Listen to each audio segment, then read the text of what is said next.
يلا حبايبي نجهز الغدا ونشوف هنعمل ايه حالا مع بعض. معانا طماطم اهوت وبطاطس. يلا نجهز الحاجة ونشوف هنعمل ايه. جهزت البصلة الاول وهنخرط البطاطس. ده حبايبي عملنا السلطة. انا بحب السلطة عليها بصل، لو حد ما بيحبهاش عادي فبراحته يعني. وخرطنا هنا بقية البصل عشان كانت كبيرة وطماطم، ودي بطاطسية واحدة صغيرة وبطاطس بطاطس صوابع هنقليها. يلا بينا بقى نخش جوه على البوتاجاز نشوف هنعمل ايه.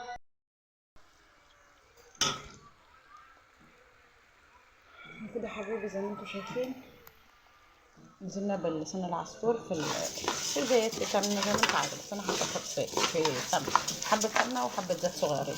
هحمره ومن حمره نرجع نشوف هنعمل معاه ايه. وعايزاكم تنزلوا تصلوا على النبي في التعليقات، وبشكر كل حبايبي اللي بيتابعوني وكل حبايبي اللي بيعلقوا. والاخت هند من الجزائر، انت فوق راسنا قلبي، وانت عايزاه كلته بس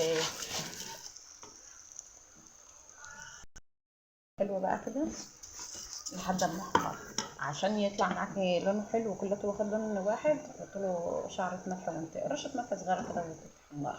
اما يتحمر نرجع مع بعض تاني نشوف هنكمل ازاي. كده حبايبي كفاية عليها كده، يعني مش هنحمر زيادة عن كده. هننزل بقى بشوية بسلة وجزر من اللي كنا مخزنينها مع بعض، والبطاطس والطماطم والبصل ينزلوا مع بعض بقى وتشوحوا شوية.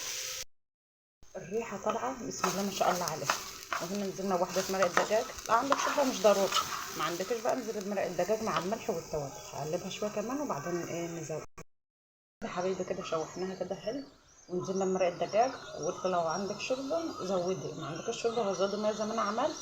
احط مرق الدجاج، ما بتحبهاش بلاش، بس انا بحب طعمها في الاكل الصراحة يعني.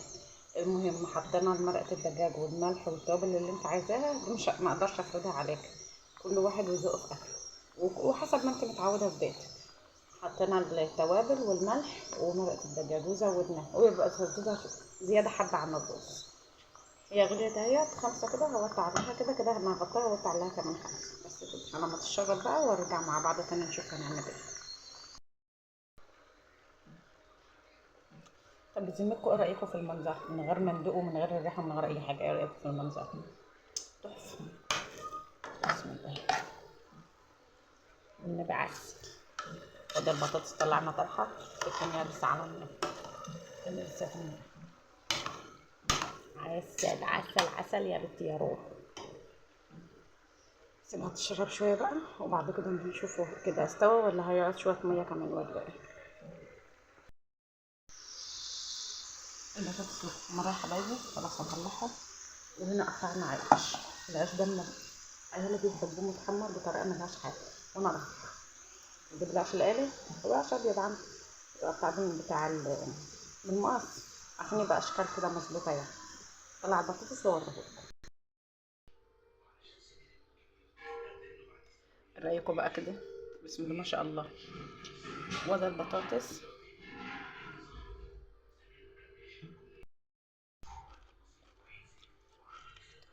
سامعين القرمشه؟ العيش والبطاطس. وده السلطه، وده مخلي الكرنب انا عاملاه. انا بجيب الكرنبايه عشان اخللها خلاص بقى، اول العروق اللي هي قبل ما تنسلق. في ناس بتحب المسلوق تعمله مخلل، بس الصراحه ما حاسه مش حلو او بيبوظ او مش الطف حاجه يعني. انما ده والتاني هتقرقش كده لاخر واحده.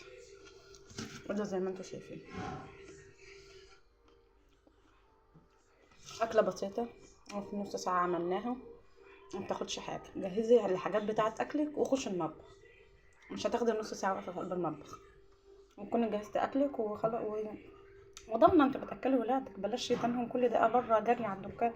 يعني عيش شكل ده وبطاطس اما تحط عليه توابل من بتاع الشيبس من عند العطار، هيبقى احلى من اي شيبس هما بيشتروه. مع ان برضه بنرجع نشتري من بره، بس الى حد ما نحاول نخليهم ما يشتروش من بره. وربنا يخليها يا رب ولادنا وولاد الناس كلها زي ما انتوا كده شايفين. ولو حد عنده اي استفسار يبعتلي في التعليقات، ولو حد عنده اي فكره نعملها يبعتلي في التعليقات برضك. ويلا السلام عليكم. اللي يجرب الاكله يبعتلي في التعليقات ويقول اللي جربها وايه رايه فيها.